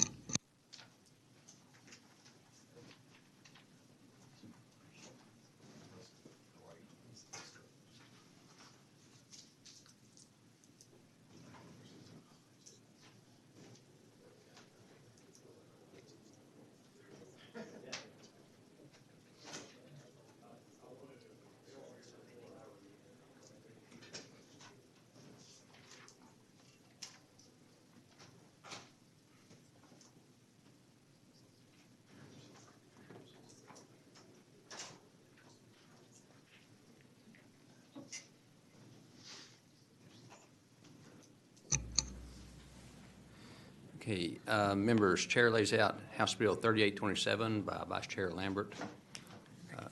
Recognizes Vice Chair Lambert to explain the bill. Thank you, Mr. Chairman, members. Sorry, Representative Lambert. Chair offers committee substitute. Thank you very much, Mr. Chairman. Members, put your thinking cap on for a moment. I think we may have a solution to some of the bills we've heard already. And I want to go through this layout to make sure that you hear everything related to it, but it really is a very simple bill. It basically says that if I have earned wages from my employer, that I should be able to access those wages because it's my money. House Bill 3827 relates to the regulation of earned wage access services. According to the Bureau of Labor Statistics, nearly 2/3 of U.S. private businesses use biweekly, semi-monthly, or monthly pay periods. The interval between hours worked and receiving a paycheck is one of the largest factors in financial stress among their employees. One study conducted by the Financial Health Network found that 38% of respondents felt that timing mismatches between income and expenses as a reason for using short-term small dollar credit. In recent years, earned wage access products have emerged in the marketplace as an innovative way for employees to meet short-term liquidity needs that arise between paychecks without turning to more costly alternatives like traditional payday loans. Earned wage access companies provide consumers with the ability to access a portion of their earned income prior to their official payday. Access to such funds can be used to pay off short-term unexpected costs and can prevent the need of a customer to take out a loan to cover existing financial commitments or debt. Just think about this, someone making $12 or $13 an hour, they're going to get paid on a Friday, but by Wednesday, their daughter, son has a medical emergency. They've got to go spend money, and now they don't have money to pay for gas to get to work the next day. So being able to access their earned wages that they've already put in 3 days of work that week would allow them to take out a $40 or $50 sum of money in order to pay some of those short-term expenses. Earned wage access businesses can present an attractive alternative to payday loans. However, due to the unique nature of the earned wage access business model, it is evident that these companies are not yet properly regulated under the existing laws in the Texas Finance Code. In response to this issue, House Bill 3827 seeks to create an additional chapter under Title V of the Finance Code, which would provide essential protections for consumers of earned wage access services. Furthermore, it would outline administrative penalties for violations of such protections as assessed by the Commissioner and would see that earned wage access companies are licensed with the Office of Consumer Credit Commissioner prior to conducting business in the state of Texas. This legislation has a few key points that I would like to make clear to the committee members. Providers are required to offer the consumer at least one reasonable option to obtain proceeds at no cost to the consumer, and are required to clearly disclose how the consumer may elect this option. Secondly, providers may offer certain services that do require a fee, such as expedited delivery fees, and also collect voluntary tips as a form of income. These tips generally range from $1 to $2 to $3. They're not very much at all. This legislation requires that the provider clearly disclose that all tips are voluntary and may not require that a consumer must tip in order to access these services. Providers are also prohibited from compelling or attempting to compel payment by a consumer of outstanding proceeds, fees, voluntary tips, gratuities, or other donations to the providers. With the proliferation of this innovative business model, HB 3827 seeks to establish a necessary set of boundaries or guidelines, guardrails as we refer to them, to guide the ethical growth of earned wage access companies and to protect their consumer base from bad actors.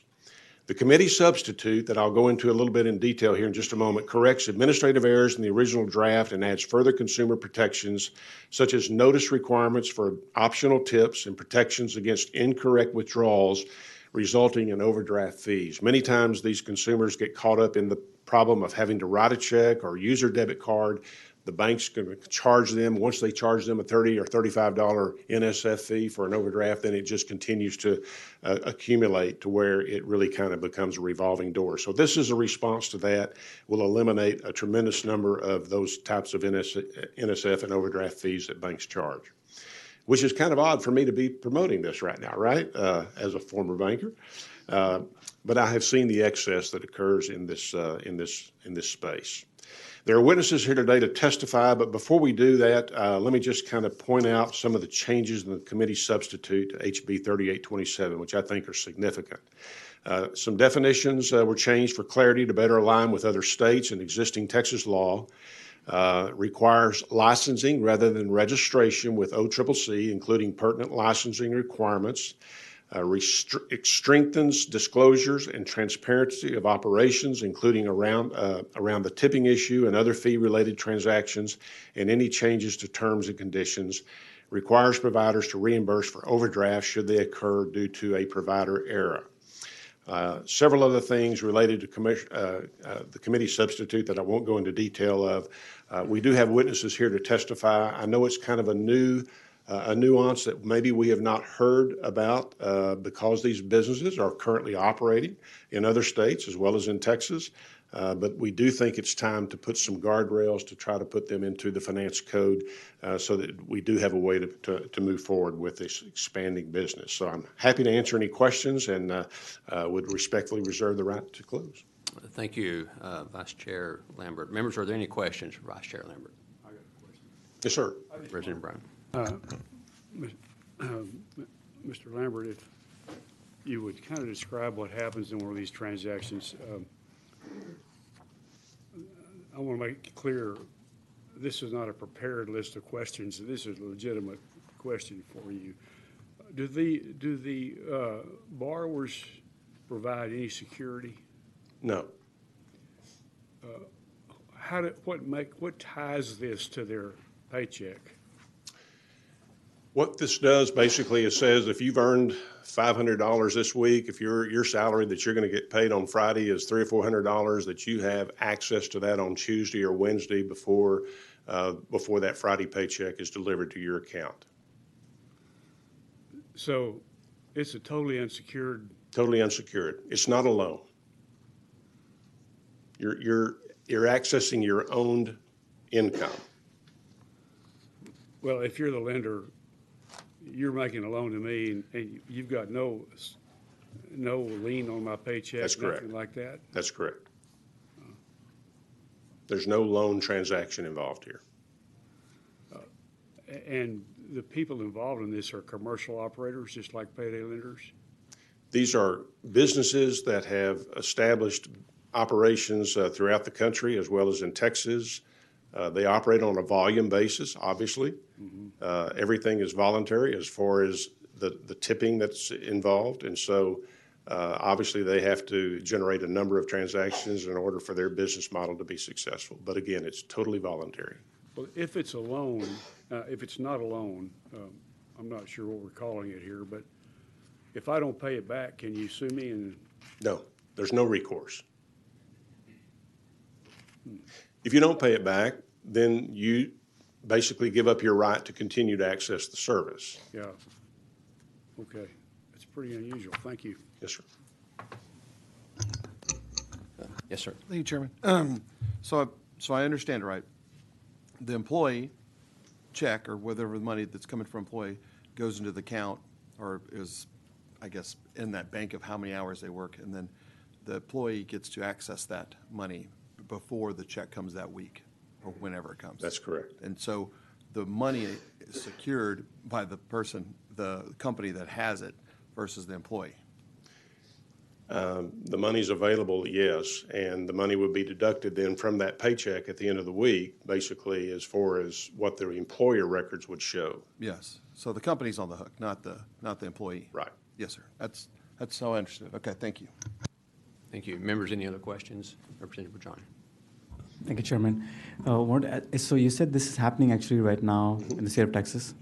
Okay, and do we know like what are the pitfalls and the benefits of this this program? We have witnesses here that I think can go into a little bit more detail for you, Representative Bajani. But some of it is done through employers. Others are done independently of employers. Okay. So there's kind of two different models here. And just one more thing. Is it so? I heard Representative Frazier say it's the employers are on the hook for the money.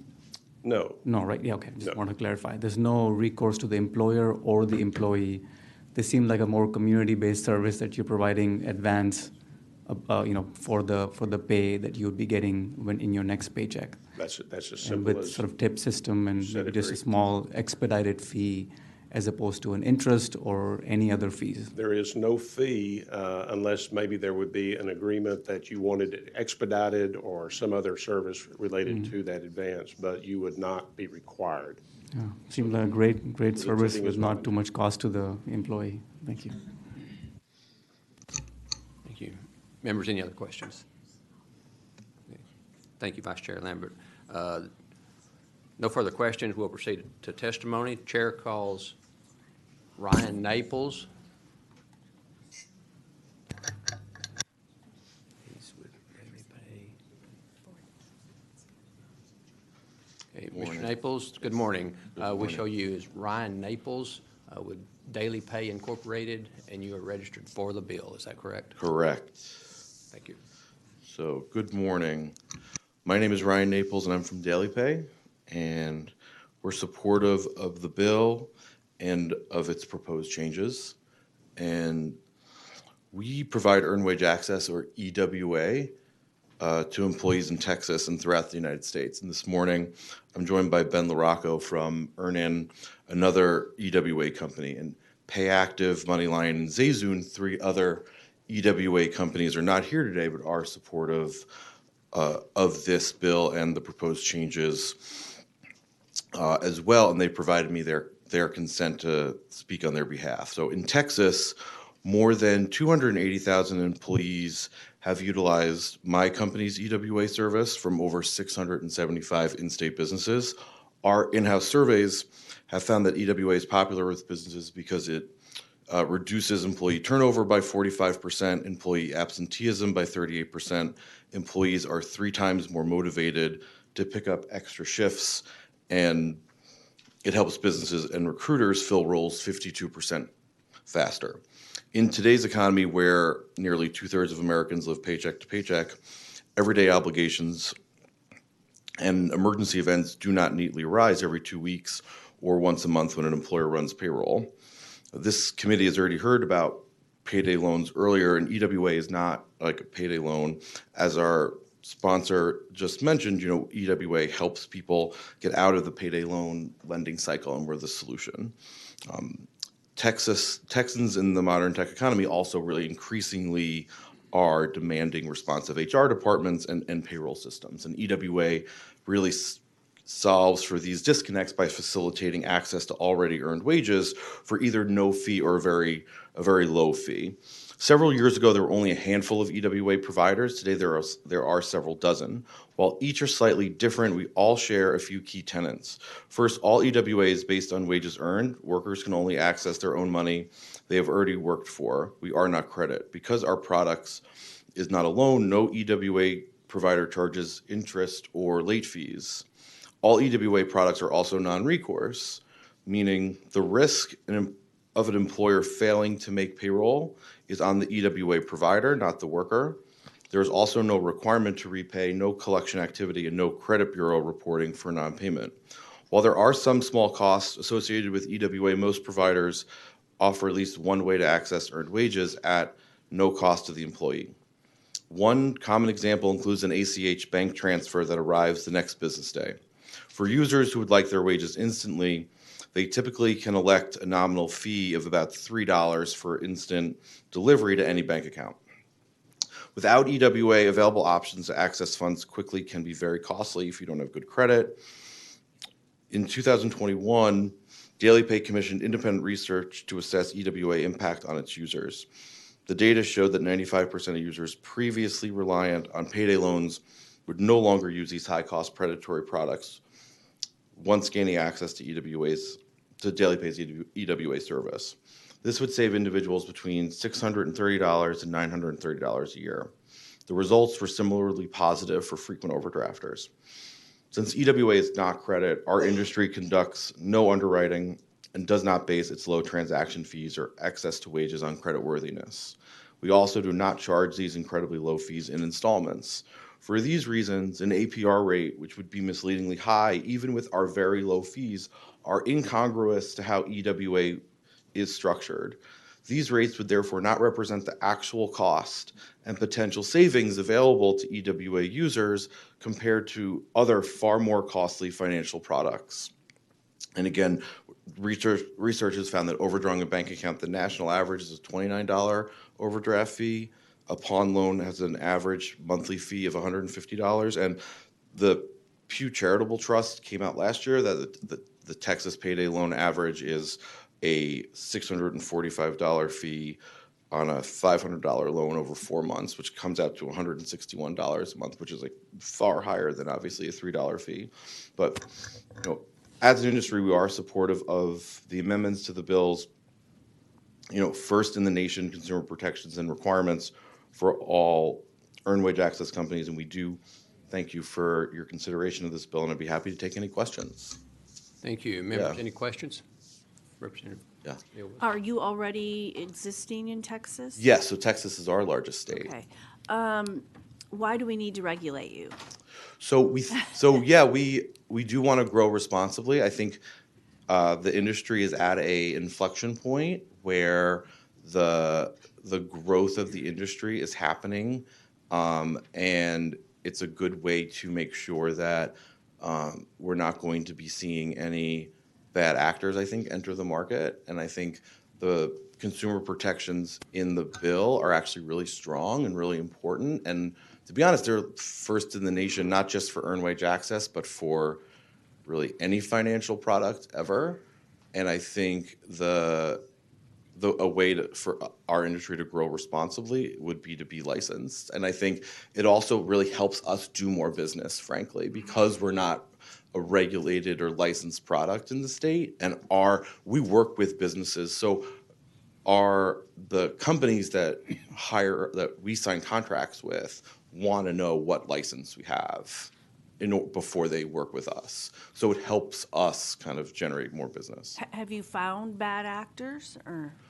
We think that there's a chance that there's like a slippery slope that it could happen. And so we think that this would be a good way to make sure to buffer against or like scaffold against any sort of problems. And the protections that are in the bill, I think, will prevent any sort of, myths that kind of get, told by critics that, this, potentially is happening but is, a very, like an isolated incident, really. And so I think it's not that there's a bad actor necessarily, but we want to prevent any sort of, loophole, if that makes sense. How do you make your money? So the $3 fee, which is instant, yeah. So we have. It? So there are several options on our platform. You can send an instant. It's a nominal $3 fee to for an instant transfer to a checking account. Otherwise, it's a no cost fee for next to ACH to a bank account or to a savings account. There's also a debit card that employees can send their money to instantly, but we make money on the same way like a credit card does. And then that $3 charge is deducted from the amount that person has already earned. Well, it's right. It settles at the correct. It's deducted at the correct. Okay. Yeah. Okay. Thank you. Thank you. Yeah. Representative Frazier? Yeah, thanks, Chairman. What companies are you mainly set up with to give us kind of a... Yeah, so our largest customers or clients are Target and Kroger's and Dick's Sporting Goods and Hilton and DaVita Dialysis and McDonald's right now. Gotcha. Yeah. Thank you. Yeah. Members, are there any other questions? Yeah. Representative Bujan. Thank you, Chairman. Yeah. So what concerns, if any, have you heard from the other side of why we shouldn't do this? Right, and I think the loopholes which is what I think your colleague was asking about, I think are properly addressed in this bill and are really strong and important. And, the devils is definitely in the details, and this bill is actually really, really strong in terms of, when it comes to things like the tipping and which we don't even ask for, but it can't the actual disclosure requirements and the language about what then the rules about what you can say, that it can't be buried in terms and conditions, right? It has to be actually on the app that people see. And that's because of the way that the bill is structured or the way that the bill is written. That's really important. And that's actually that's pretty unique, I think. And I think that's a first in the nation standard and really, really strong. And that's that's a really important loophole to close. And I think the incident of potential overdraft, we are an industry created to, all tech is like disruptors, right? We are here to solve the payday loan crisis and the overdraft fee crisis. Like we are like a near 100% replacement, right? And so for overdraft fees, if an overdraft fee is caused because of a debiting of an EWA provider, there is a requirement in this bill that an EWA provider has to reimburse for an overdraft fee and that's also never been done before in law for any. So if a bank right now or a credit card does it, they have the option to do it. There is no law in the United States that requires them. So that is actually a big deal. Yeah. And so let's not tell anyone. No, I'm just kidding. The repayment is done by employer or employee? When you're making of the overdraft fee, you mean? No, not the overdraft. Oh, for this. Yeah, for this. So the repayment, so it depends on the different type of company and like the way ours is structured at Daily Pay, it all goes in one direction. So it's the employee doesn't notice anything. So we keep track of the employee's wages, and the employee just, if they take out $100 at the end of the pay period, their check is the same amount. their check comes in the same way, it's just less $100, so they don't see anything. Employer pays you, and you're not charging any fee to the employer. Correct. Okay, got it. Thank you. Sorry, yeah. All right. Members, are there any other questions for the witness? Seeing none. Thank you. Thanks. All right, members, obviously, we're up against the clock, so the chair moves that the committee stand in recess until final adjournment recess of the House or during bill referral if permission is granted. Is there objection? Hearing none, the motion prevails. Committee stands in recess.